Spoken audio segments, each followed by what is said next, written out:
relevant news, biased opinions, and outright bullshit regarding every aspect of automotive culture. Gasp at mechanical trickery never before revealed over FCC-regulated airwaves. Thrill to the explosive tension as Chris and Ray cuss each other down the track and barrel roll across the finish line, laughing at certain disaster as they shake hands for the devil.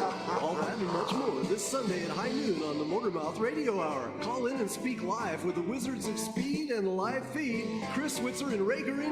Bring the whole family. Kids under 12 get in free. Every Sunday at noon on WHPC. Take the Long Island Expressway to the Meadowbrook Parkway and look for the sign saying no parking on the expressway and no express service on the parkway. Go right on Highway 24 to Garden City. $2 all-day parking includes pit pass. Sunday! Ever dream of a huge, luscious, creamy root beer float? Well, if you haven't tried one with Mug root beer, start drooling now. Mug old-fashioned root beer in the new twist top bottle. KHJ, boss hit bound. Now follow Jennifer. Yeah, you've got KHJ. No, you've got WHPC. Motormouth Radio, Long Island's only automotive talk show with your hosts Ray Guarino and Mr. Chris Switzer, and our special guest for the day, Mr. Marty Schorr. Hello, fellows. Are you all in the house with me today? Yes, we all are here. Marty, can you hear us? Can you see us? Buongiorno. Ah, yes. Buongiorno. Che fa, Bubala? How are you, sir? All right. So this Good. is just to let people know, we tried doing this show 2 weeks ago. Right. And we had some technical difficulties. So this was the repeat date for that show, and we are here to talk with Marty about a great project. Man, where do you start with something like this, Marty? I guess you know what, we'll let you take the helm. And well, first let me say, I should have given it a big intro. I should have. I didn't expect you to be in right in the beginning. We know who Chris is. We know who I am. But Marty, the editor of High Performance Cars magazine, the founder of Vet magazine, the chief cheech in charge at media relations agency PMPR, and consultant to GM from 1982 to 2000, also known as the Prince of the Buick Park Avenue, maybe. Right. Mr. Marty Schorr. I'm also the Prince of Pizza. So Prince of Pizza, yeah. All right. That's because you're from New York. Right. Very good. Fantastic.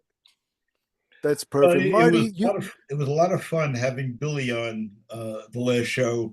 That was a real treat. How did the Malba show go? and to tell us firsthand, we have Bill Giacchio, Billy Velvet, our own, here with us in the Motormouth Radio studios. Hello, man. So Marty, Chris, Ray, thanks for having me again. So we had 152 vehicles. Wow. Nice. Yes. The weather worked out great. And guys come back with different cars, and it was just successful. I appreciate you asking. Yes. That's great. That's great. Marty, you go, you have Ray's site for the photos. I'm sorry? Remember Ray, my photographer?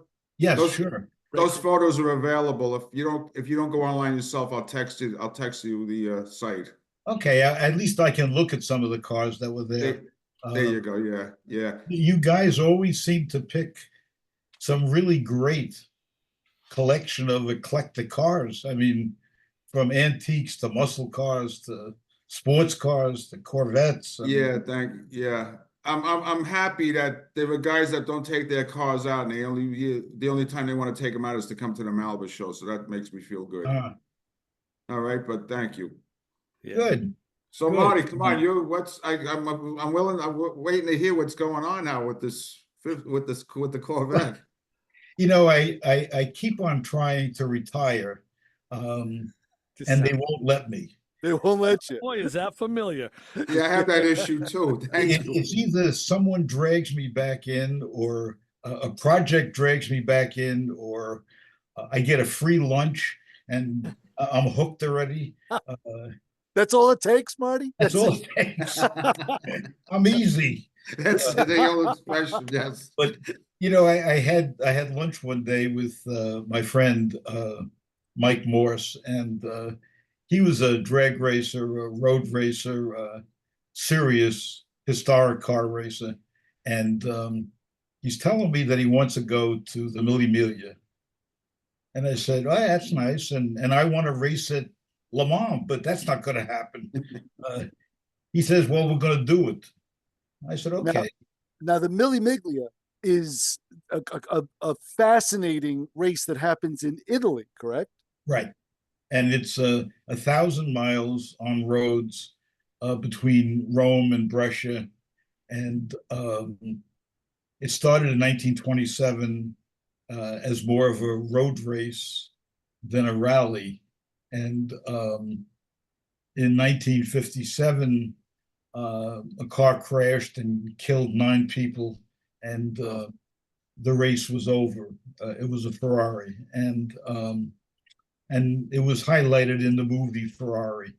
But since then, they've done this historic or storica Mille that runs the same course, but they do it at a much less of a race kind of pace, and it's limited to cars that were in the original road race or in the original Mille, and they make exceptions for certain historic cars and historic makes and special vehicles, and the Corvette becomes part of that. So the 1953 to 57 Corvette is eligible in the special category. And I said to Mike, if you're going to do this, there's only one choice you have. You have to do a 57 Fuelie. Sure. That was Duntov's baby. And he was a big Duntov fan, as I was. And next thing I know, he's taking me down to look at a car, and we buy it. And that was it. That's how it happened. It was a red 57 that had been modified over the years for road and drag racing. It wasn't a perfect car, but it was a Fuelie. Right. And, the motor had been rebuilt. It had everything was real on the car. And next thing we know, the car was shipped out to RM Motorsports in Wixom, Michigan. It's a famous road race prep shop, rally shop. They build cars. I mean, they're known all over the country. And Mike just tells them, make the car right. And it's there now, and it's being finished up. And before we shipped it to Michigan, we took it over to a body shop in Bradenton, Florida, Miller's. And Miller went over the car as far as the car had a silver Cove. It was a red car. And the car was originally born as a shoreline beige Cove and interior. So that was all changed and made the way the car was. And original. Yeah, as close as possible. And you can't really tell through normal means if a 57 Fuelie was built at the factory as a 57 Fuelie, unless you have the paperwork from the dealer when the car was built. But this car appears to have all the right stuff, and all the RPO suspension stuff, and then we brought in, we put together what Mike calls a dream team of people, including me, because I was a friend of Zor's, and a bunch of us got together and just donated our expertise. And one of the guys is Ken Kaiser, a local guy who retired Corvette and GM engineer, restored a 57 pilot car back in the day, and literally knows everything. We call him Karnak You know, you just ask him a question and he has the answer. That The doesn't great matter what Carnac. the question is, you know. So he looked at the car and told us 450 things that are wrong. Marty, excuse me for a That second, would because look better if it was this way and that way. Marty, So, admittedly, I don't know everything. So what is a pilot car? oh, a pilot car is when they produce a car, the first could be 6 units, could be 12 units, are considered pilot cars to make sure that everything is right on them. Okay. And those cars sometimes end up in the hands of people, other times end up at the factory. We don't really know what happens to them, but he happened to buy a pilot car and a Fuelie and restored it to NCRS specs and won some trophies. And so he's our resident expert, and he secured a Sebring dual element air cleaner for the car, which is what the race cars ran in 1950, the factory race cars, I'm just thinking, admittedly, 1957. couldn't a pilot car have components on it that didn't make it to the production of the other cars? Yeah, I believe that the pilot cars really just check if everything is right, and pretty much the pilot cars are updated if anything is wrong or production has changed. But it's more of a historical function and manufacturing thing. Yeah. That the first few cars are pilot cars. Mhm. It's beyond the prototype stage. This is a production car. Right. So they could have options, or not options. They could have components that, like Ray says, doesn't make it, but they can be different, or there's something unique about them. Right It now, could be. right now, you have to understand that in some cases, pilot cars won't have some of the good options that came later. Right. Right. So a pilot car could be under-equipped compared to say a factory race car or something, That's what I was or a getting later at. production car. So to do an NCRS documentation, I mean, it's kind of up to, you almost had to be there to see what was on or not on that car to know if it was correct. Right. Yeah. Right. And Ken is kind of amazing. He has written about, I don't know, half a dozen or more books, and his books are the size of telephone books. I mean, if you ask Ken what Zora had for lunch when he visited Tonawanda to check on the ZL1 engine being machined, he will tell you he had an egg salad sandwich, black coffee, and a cheese Danish. I mean, he knows this stuff. And he's really more of an expert in documenting a car than many of the people at NCRS. I mean, he has, mainly because he has file cabinets full of original documents copied from the originals at the factory. And one of the great connections Ken had is that when he graduated college, his interning job was at Tonawanda Engine Plant. And of course, you know, that's where they built the big blocks. And his timing was such that one of his jobs was to do final machining on Z01 blocks. Oh, nice. So if you want to know if a Z01 is a correct factory built car, you just ask Ken. You don't pay attention to anybody else, because he can tell you when the engine was shipped from Tonawanda to St. Louis. Now, if a car was built, has a build date before the first engine shipped to Tonawanda, it can't be a factory car. Right. So he remembers shipping 7 ZL1 engines, each one crated, because normally they ship the big blocks in a truck and in a rack, but they couldn't take a chance with the aluminum block and aluminum heads. Yeah. So each Z01 engine was crated, and Ken shipped 7 Z01 engines to St. Louis. Wow. Billy, how many And of as those do you have far in his as, collection? Yeah. I'm sorry, I asked Billy, how many of those does he have in his collection? Because he's got some pretty cool stuff stashed away in Queens. In different we're garages fortunate. around the neighborhood. Well, Marty remembers Ricky connects. Ricky's You collection. know, Those there are so L88s. many real cars around that Yeah. aren't real. Yeah. Yeah. And it's just so difficult because without real paperwork, you can't tell. Right. And Ken has the paperwork. Mhm. And I believe there were only 2 Z01 dealer orders for Z01 Corvettes, but they built more Yeah. because the factory, the St. Louis plant, put some Z01 engines in cars that were slated for L88s. And so we don't know where those cars are or who has them. And then dealers requested an engine and did a transplant for customers.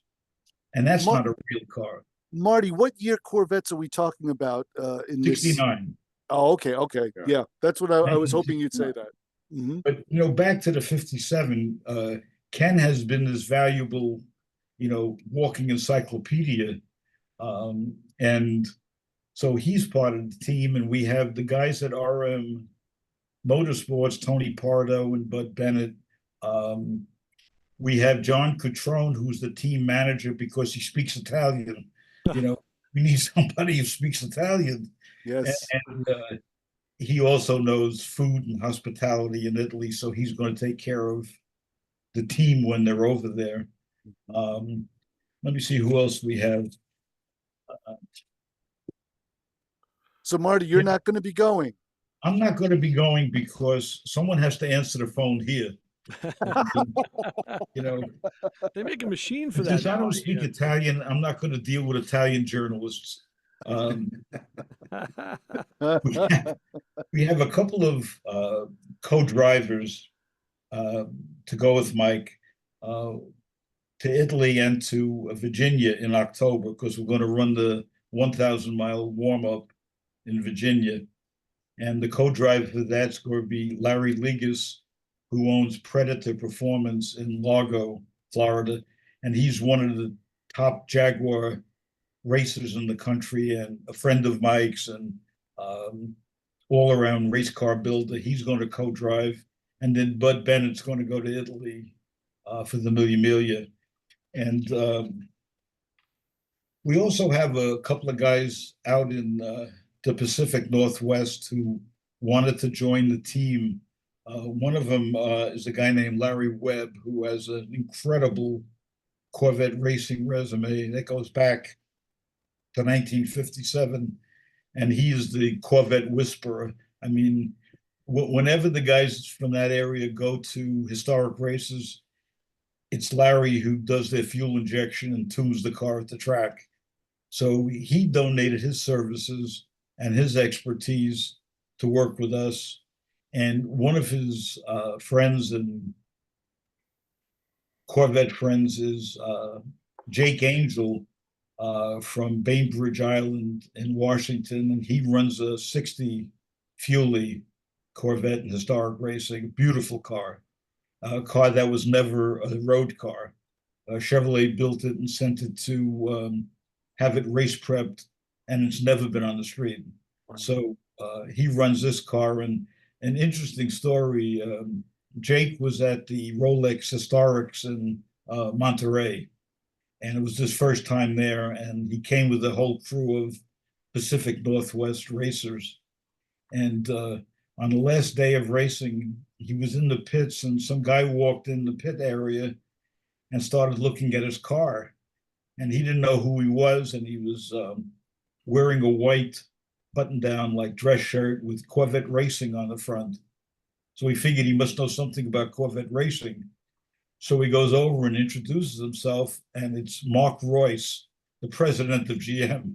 Wow. Oh, They spent about 20 minutes, you know, going over his car, Team Zora, our Mille thing, and Jake was blown away that the president of GM came over to talk about his car.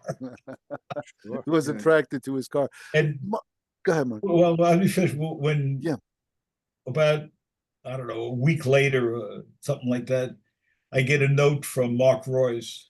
What a wonderful time he had talking to Jake Angel, seeing his Corvette, and learning about you guys going to the Mille. That's great.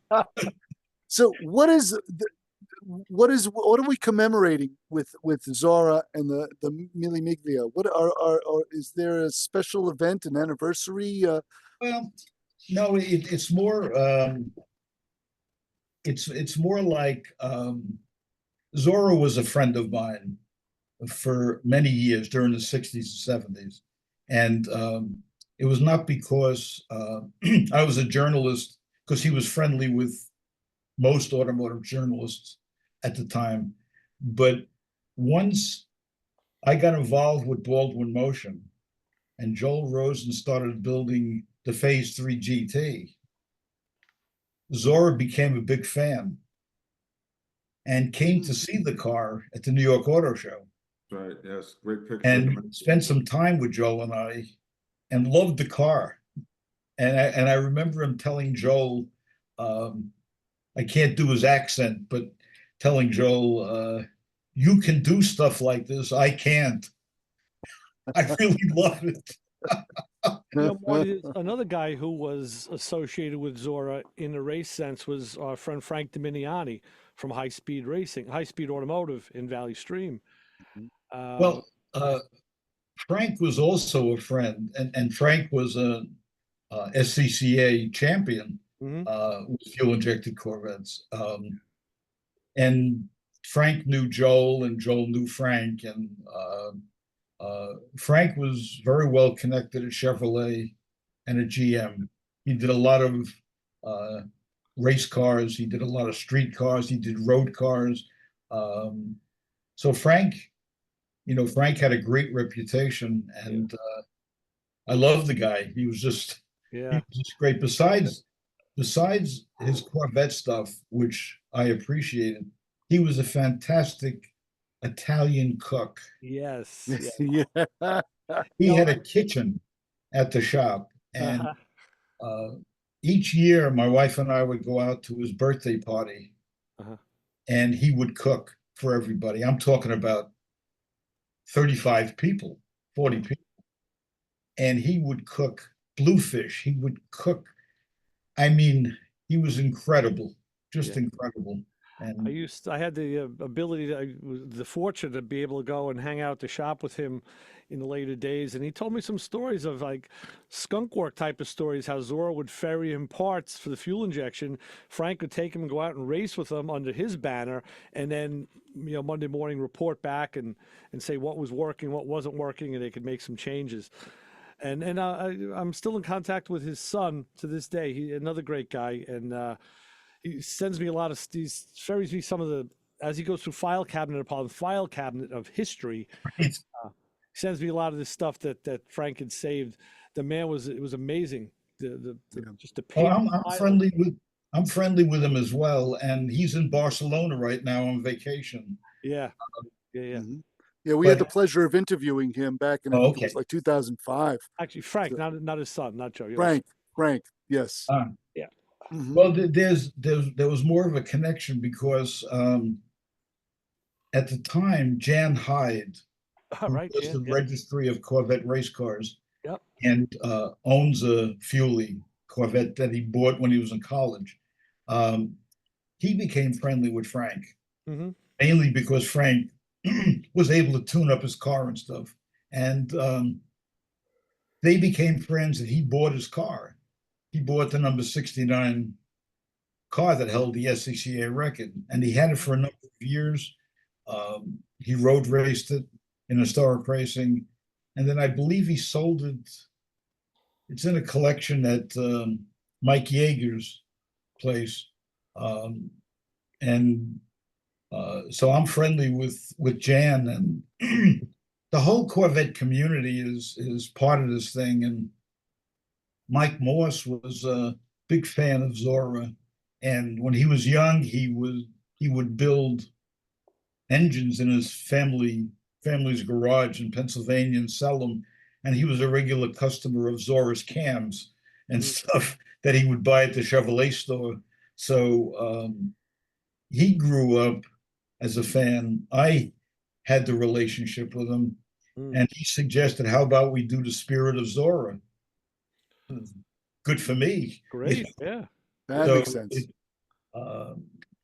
Team Zora, and it's the spirit of Zora, and Jake Angel's 60 Corvette runs that livery on the car, and he debuted it at the Rolex Historics, and all the livery stuff was done by a friend of Mike's named Dave Ryder in Pennsylvania, who designed all the elements. He's doing all the apparel that we will have for the Mille. And he's a old friend of Mike's and a car guy, a motorcycle guy. So the team is mostly friends and fellow Corvette lovers. And I should make it very clear that the goal is not winning. I mean, everybody builds a race car or something to win, but in this case, Mike just wants a finish. Yeah. That's an accomplishment. Yes. There's probably 300 to 400 cars running the Miglia, and it's not easy just to finish. So the goal is to finish, and we've kind of made arrangements with the Corvette Museum that sometime after the Miglia, we'll put the car on display in the museum. You had mentioned last we spoke that just to come in 25th place, in the 25th ranking, is a high accomplishment for an amateur. So Absolutely. Absolutely. I mean, there is no podium hopes here. That's not going to happen. Mainly because you have so many guys who run this every year. Some of them Italian, some of them British, some of them French. Their cars have been seasoned on running this event. And in many cases, the same guy has won multiple times. And I believe in an Alfa Romeo. But the Corvette is certainly more modern than most of these cars, but still you can't modify it to be more efficient, to be safer. You can't put disc brakes on the car. You can't do that kind of stuff. So we had to take the car apart, but the car had disc brakes. The car had traction bars. The car had a lot of stuff on it that wouldn't pass inspection in Italy. So the car is being brought back essentially, if you really want to get technical, to the way Chevrolet would have raced the car in 1957. Yeah. Marty, there are no post-race teardowns, right? No, there's a tech inspection prior. Okay. But there's no teardown because I don't think there's any advantage to running a big engine. You don't have to. A small block Chevy with fuel injection is putting out, it put out 283 horsepower back then. It's putting out more horsepower now, So there's no reason for a teardown. And this car will have the original RPO heavy duty racing suspension, the quick steering, the wider steel wheels. It'll have Dunlop racing tires on it, as would have been run then, but they're modern reproductions of the Dunlop tires. It'll run without a hardtop because it's hot as hell in Italy in the summertime in June. June. There's no air conditioning in the car. That was my second point now coming up. So is there a correlation between having the guys from the Great Northwest where there's altitude, and then where the Millias run, where there's a little altitude, to fine tuning that fuel injection? I'm sorry, Billy. I missed the.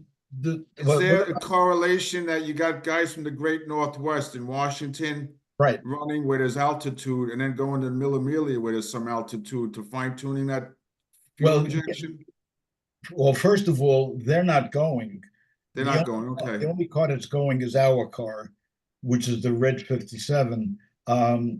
And the co-driver is Bud Bennett, who can tune the fuel injection for whatever altitude or whatever fuel is being used. And that'll all be set up probably before they leave. But no, Jake Angel is going to continue running in the Pacific Northwest based on the fact that he runs a business there, and he's not a professional racer. He's a weekend warrior for historic racing. But I probably should put my Mille hat on if I'm going to talk to you. All right, you know what, Marty? Keep your thoughts under that hat for a few minutes. We have to take our bottom of the hour break. We are contracted to do that, and then we'll be back with more of this fantastic story spoken by the man himself, Marty Schorr. So let me say that if you are free on Saturday afternoons at noon, you may want to tune into Radio Rumble on this fine station. With a vast knowledge of pop culture and a unique sense of humor, host Justin Greenberg brings you a show unlike any other. He plays everything from classic rock from the 50s all the way up to today's superstars. And also today's weather, we're in a beautiful pattern up here in the Northeast. Your WHPC weather forecast is powered by Pantano's Gourmet with locations in Hewlett and Uniondale. Great bagels. And today, yeah, partly cloudy. I haven't seen any clouds. It was sunny now. High of 79 to 80. Tonight, clear to partially cloudy skies, low of 58. We're getting to those cool nights and cool mornings. Tomorrow, same thing. Mix of sun and clouds, high of 78. Chris, do we have an honor group to share with Marty today? Of course we do. Today, the Motormouth Radio Honor Group of the Hour. If you set off your very own car alarm by mistake, have you ever reached into your pants pocket and accidentally pressed the emergency button on your key fob? It's okay if you're in a shopping center parking lot. Nobody cares if a car alarm is going off. Notice how no one ever turns around to see which car it is. Wow. But if you've ever been doing yard work with the fob in your pocket and with all that bending and kneeling, set the car alarm off in the middle of your driveway. Well, your neighbors already think you're a loudmouth to begin with. This only makes it worse. So if you've ever gotten caught setting your car alarm off in the middle of the night, waking up all the neighbors and setting off a chain reaction of dogs barking, then you're part of the Motormouth Radio Honor Group of the Hour this week. Very good. All right, that's it for the live portion. Let's get to our pre-recorded spots here. We'll be back in just about a little over a minute with more Motormouth Radio with Ray Guarino, Chris Switzer, our guests Marty Schorr, and Billy Velvet right here on Motormouth Radio. Keep it, we got it on 90.3 WHPC. Hang on.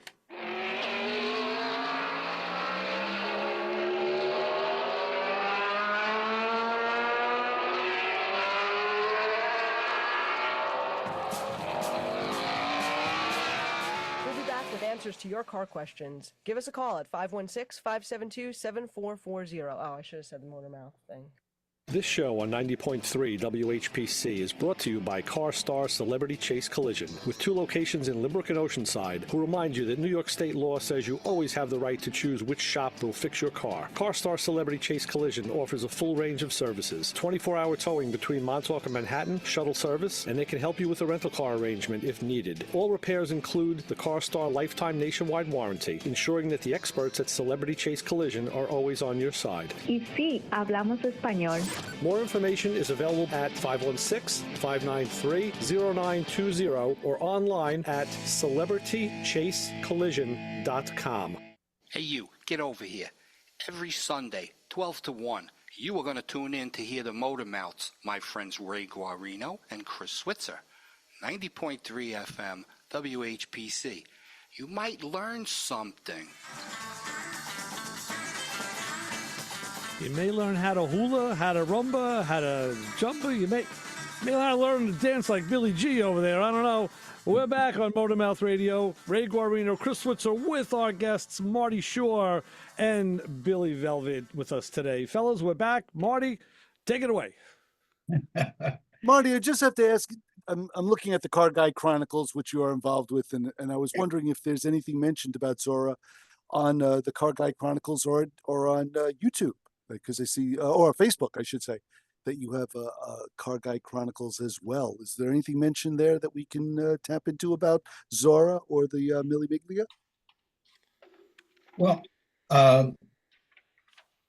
one of the things that I wanted to mention was that when Mike wanted to get involved in the Miglia, one of the things we talked about is that running the car is nice, and we'll have that, we'll do this and we'll do that. But if we don't have fun, we're not doing it.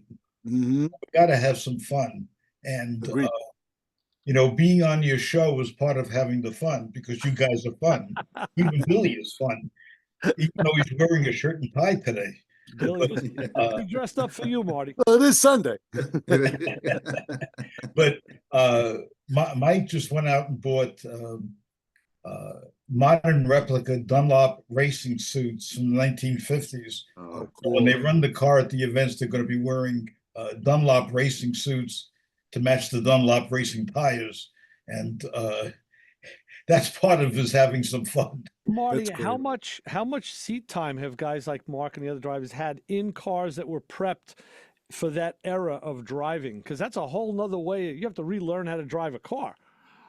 Well, it's I don't have any experience certainly, but I have to imagine that familiarity with the roads is the important thing here because we're not talking about running 1,000 miles on the autostrada.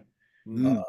This is going to be through all kinds of small towns and rural communities and small roads, and you have to be really careful and to avoid the problem that happened in 1957 when De Portago crashed the Ferrari and killed him and his driver and a total of 9 people. Yeah, it's terrible. So they don't consider this a race, but the guys who have run this multiple times are familiar with the roads. Yeah. It's not. So there's the edge right there. Right. So, I mean, it's going to be it's going to be a crapshoot when it comes to that. But we have confidence in Mike because if you look at this guy, it all started out drag racing and street racing, like so many of us started out. And with him, it was a Camaro, and he street raced it through college. But as he became a more successful businessman, he started trying different things. And right now, he owns the ex Peter Revson Can-Am Lola with a 500-inch big block in it, Wow. which is a hell of a car to drive. And he owns a Lola T70 with a Dart small block in it. He owns 3 historic Indy cars that he runs in historic racing, including a Gurney Eagle. Wow. So we're talking about a guy who adapts to different cars and different roads. And so I have faith in him. And Bud Bennett has an incredible experience racing cars all over the world. So I don't think that's going to be a problem. And the car will be prepared like a professional race car. So everything is going to be right on the car, and they'll have spares. And Yeah, Marty, I was going to ask about that. Will there be, if there's any repairs that need to be done on the road, because we're talking about a 1,000-mile trek from town to town, will there be like a chase car behind it, or are the tools and any of spare parts will be in the car while it's racing? I don't know the exact details because that's up to Bud Okay. in the preparation of the car, but there will be spare parts in the car, tools, and there will be a chase vehicle because John Catrone's going to be there managing the hospitality. So he's going to have to be at each town arranging things. And, it's being done as professional as possible. But it's also, you have to remember that this is a fun project. I mean, Mike is 71 years old, and he's like a kid. He's just ready to go racing anywhere, anytime. Just put me in the car. Give me a helmet. I'm in the car. I'm gone. And That's perfect. it's just, he started out after getting out of college. He went to college in New Jersey at Fairleigh Dickinson, and when he got out of college, his first business was exporting Holley carburetors to Africa, Asia, wherever he could export them, and that business grew to include other things, and that's how he made his successful business decisions. And but at the core of it all was having fun. And at one point, he was a military vehicle collector, and he had a big building in New Jersey that was packed with tanks and armored cars and stuff like that. And he would parade them. I mean, he was just a wild man. And at one point, he owned a business that had a P-51 Mustang. He didn't fly it, but I believe he had a T-6 that he flew. So they had a T-6 and a P-51 Mustang that was famous plane that they campaigned. And then he got into cars, higher scale race cars like Can-Am. And I don't know if you've ever been to the bridge or one of the tracks when they ran a Can-Am race back in the days. I was, and it was truly Thunder Road. I mean, if you stood on the grid, the ground was shaking. And these cars weighed nothing, had 500-inch aluminum injected motors, and were just wild. And I compare it to, if you've ever gone to one of the historic aircraft fly-ins, and stood around when P-51 Mustangs were taking off, and they would taxi down the tarmac, and the ground literally shook, and you could see the plane shaking, and it was just an unbelievable feeling that when they gunned it and took off, I mean, it was just very, very different. Can-Am was the automotive equivalent of that, and it was serious racing, and Mike wanted to have one. He bought the Lola that Peter Revson had, and he's campaigned it with a modern 500-inch Dart injected motor.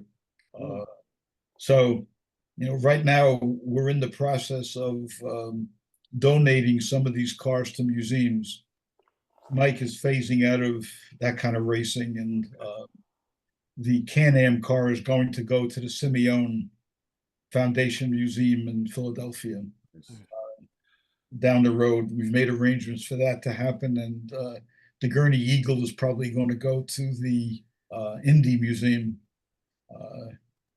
later this year. So Mike is really a fun guy, a good guy, and a good friend. And a bunch of us are members of my Car Guy Lunch Group in Sarasota, Sarasota Cafe Races. So that livery is on the car as well. When the car comes back from RM, all the livery will go on, and we'll photograph it. But John and Mike and myself and Ken are members of the lunch group, and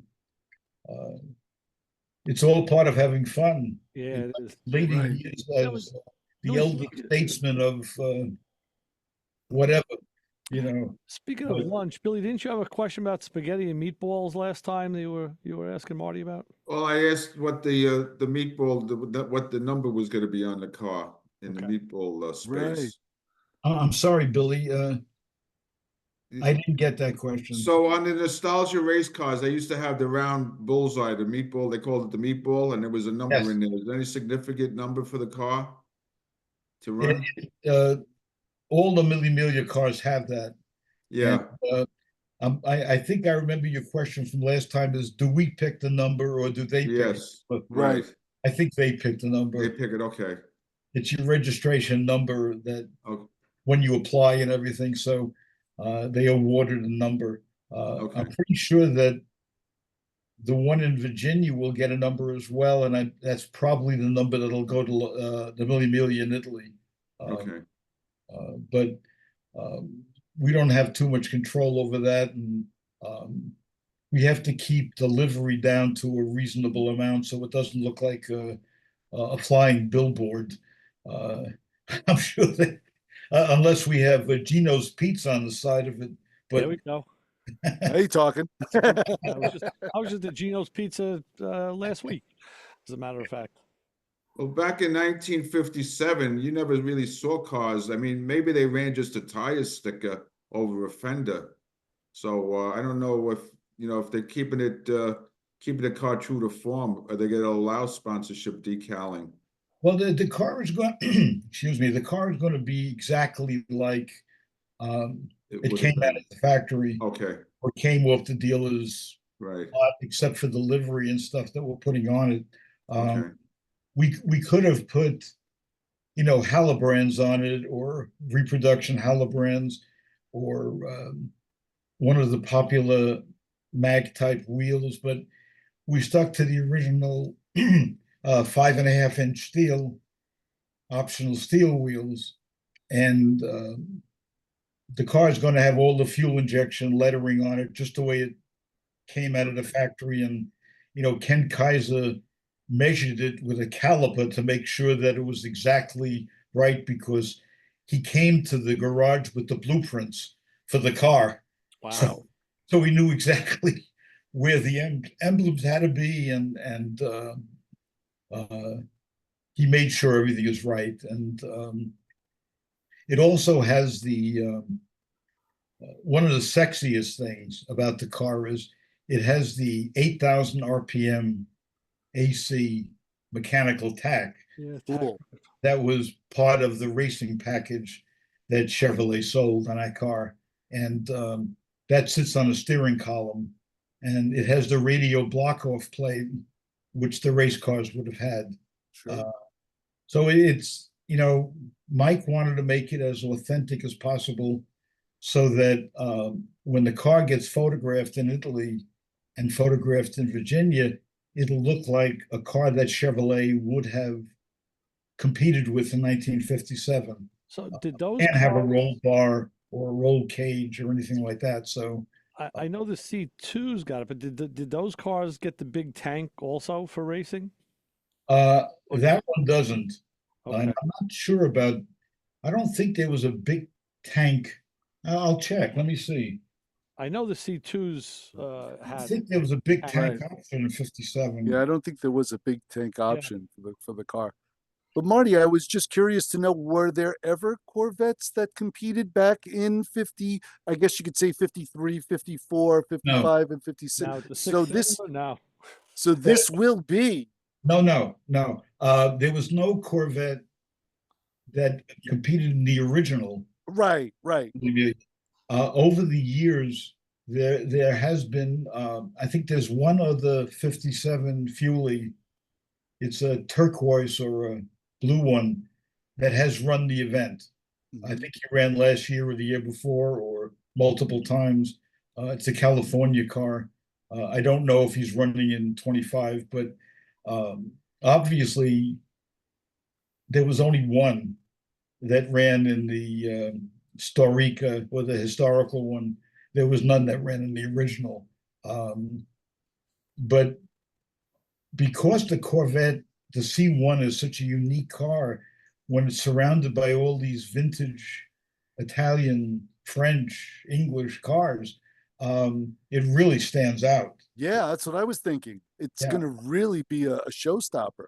And my experience, which is interesting, I've only been to Le Mans a couple of times, and I was there in, I think, 2001, 2002. I was there primarily to see the Corvette team and the GM cars run. What shocked the hell out of me was the enthusiasm in the grandstands for an American car running in Europe. Wow. Now you have to understand, with this whole ugly American image that so many people have, I expected the grandstands to be full of Italian flags, French flags, British flags. You couldn't believe the amount of American flags. that were being Nice. waved. And the enthusiasm around the Corvette team was just mind-boggling. Guys were wearing Corvette T-shirts. I got this shirt at Le Mans. I mean, I bought this at Le Mans. Um, it was also interesting to go through the pits at Le Mans. The German pits, the Audi pits, had a picket fence around them with guards. You could not get anywhere near the cars or anywhere near the people. Ouch. And the Corvette pits wide open. You walk in, grab a bite with one of the drivers, talk to the guys, look at the cars, no problem. And when the Corvette won its class, the crowds went wild. I mean, it was kind of unexpected, I hate to say. And I've had a lot of experience driving in Italy with American cars with Nicola Bulgari, and wherever we would go, we would draw a crowd of people. They just wanted to see him. You know, and for me, I think the best part, I mean, it's a great story and I'm glad to hear it. But the thing that really ices it for me is Corvette won its class and it's a push rod V8. You know, we're not talking about old technology. We're talking about Stone Age technology with a push rod V8 and can still compete. I love it. Yeah. I mean, the Corvette racing team has done an incredible job. And, you know, to boost this win on Sunday, sell on Monday concept that Ford really launched in the 60s, it works. Yeah. I mean, people are so proud of the Corvette racing team, and they have the Jake logos on their cars, and it's just a wonderful thing. And I think it's highly overrated or underrated, I should say, that American cars in Europe. I've driven so many of Nicola Bulgari's American cars in Italy that wherever we would go, we would stop traffic. People would come over. They want to know about the car. I mean, I'll just give you a quickie. A number of years ago, we did a drive event over in Italy, and Nicola gave me his Grand National to drive. Grand National was one step below a full race car. Gulfstrand had built him a 4-liter motor for it, and boost was unbelievable, and gas was terrible. And there must have been 20 cans of 100 octane plus rattling around inside the car. And I filled up the tank, and I went cruising around this town, and I came across a Maserati Club outing, and there must have been 20 Maseratis, mostly contemporary cars, and they looked at me and, you know, gave me some dirty looks, and I got on the road and blew one of them off, you know, like instantly, you know, and came into town, and the Maserati guys came in and started looking at the car and asking questions. Sure. It was a stock-looking Grand National, you know. It's just a Buick. That's a great story. So Marty, we're in the end of this. We're at the end of the show. We only have a few minutes left. So if you could recap in a minute or two, so we can then we'll be able to get out of here in time and not have problems on the studio. And just a quick recap about what you're doing, what's going on with this event, please, and then how people can follow along. Yes. Well, as far as following along, we set up a Team USA Spirit of Zora Facebook page. Great. And that's going to track it, but I'll track it on my Facebook page. We'll track it on the C1 Corvette Facebook page. Jan Hyde is going to track it to some degree on his registry of racing Corvettes, Corvette race cars. And I'll do it on my blog, Car Guy Chronicles. So once the car has its livery and back home, we'll photograph it and do an update. And I'll include you guys in my distribution of press materials, so you know exactly what's going on. And anytime you want to talk about it, I can get Mike on to talk about the car, and we can do a whole thing right from his house. So that's good. That's how we do it. And Yeah, nice. That'd be great, Marty. I appreciate Yeah. you including us in that, and of course we wish the team and the guys all the best of success, and for a good safe event. I was going to say race, but a good safe event, because that's Yes. what a lifetime experience. That's phenomenal. well, I got to say that no matter how many times I do your show over the years, I just want to do it again. So you guys are fun, and that's what this whole business is about, especially at this stage of my life. Well, It and has you know to me, be Marty. fun. I'll pester you. I'll throw you out those emails. Hey, Marty, why don't you come back? Yeah. Marty's like, I'm too damn And, busy Marty, we right feel the now." same way you do. I When know. it stops becoming fun, we're not going to be doing this anymore. It's Exactly. always fun. So we are One day totally. you're going to come into the studio, and you're going to find me sitting there waiting for you. All So- right. That's not a Love problem. it. We can And take make care sure of you that. That's bring nice. Billy back when I'm on. So Thank I you. always enjoy talking with Marty, him. Marty, you know what it is? It's like hitting hit with the rubber hose. It leaves no mark. You endure the beating. You just get used to it. Right. And it's over soon. It's not too bad. Right. Take care, my friends. All Take right. care. Well, Thanks, Marty, thank Marty. you very Thank much. you. We'll be in Ray, touch. Chris, Thanks, thank Marty. you. And Billy, thank you too for coming on. Thank you, You Billy.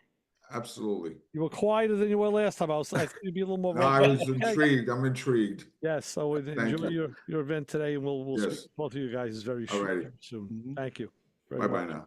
All right, care. and I have to say next week we'll be back, of course, with our good friends from the T-Bird Clubs, Elliot Weiner, and he's bringing another fellow in with him, one of his the captains from the club, to talk about their upcoming show for all the T-Birds. They encompass everything from the baby birds up to the giant birds. So that'll be next week's show. We'll switch to Fords next week. Right. And then we'll have to talk about Chris's Chrysler the week after that. I don't know. Something like that. So We'll see if we can get a 57 T-Bird to run the Mille Miglia. that'd be cool, right? That'd be cool. I know Dougie's sending his out to get a big block Chevy put it in. So Oh boy. maybe. So Chris, what do we say to the people out in the parking lot waiting for me to get in my Italian car today? I'm driving the Fiat today. Oh, you're driving the Alfa Romeo wannabe. Yeah, well, yeah. And the people I know with Alfa say, yeah, you know what? I think that Fiat's a little nicer than my Alfa is. Mhm. So I've heard that a few times. So what do we And- tell them when I get out there? Don't follow us home unless it's a 1,000-mile Mille Miglia. Right. I'll Miglia. try and go home the long way today. I'll see if I can do it. Right. Go All the right. rally way. Don't take a highway. For Chris Switzer, Ray Guarino, Marty Schorr, Billy Judcho, we'll be back next week. Thanks for spending time with us. Thanks again, gentlemen. And Thanks. Take care, guys. All Bye right. bye now. See you, bye. 90.3 WHPC, over and out.